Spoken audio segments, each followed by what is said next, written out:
Welcome to the Slop Farm. Enjoy the video. You're starting with Magnifier already available. If not, enable it in Accessibility and add it to Control Center. Now open it, swipe down for Control Center and tap Magnifier, or triple-click the side or home button.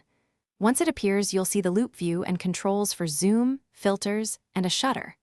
Follow these next steps to exit cleanly.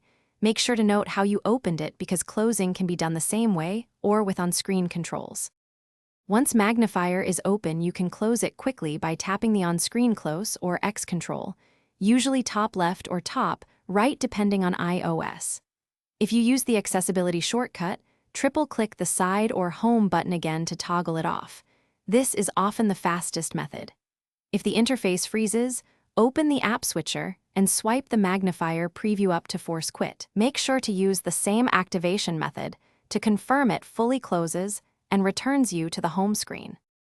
To stop Magnifier from popping up unintentionally, disable it in Accessibility Shortcut or remove it from Control Center.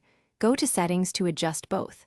If Magnifier won't close, restart your iPhone, press and hold side plus volume or use Settings General Shutdown, then power on.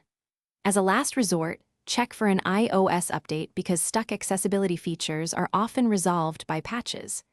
If problems persist, contact Apple.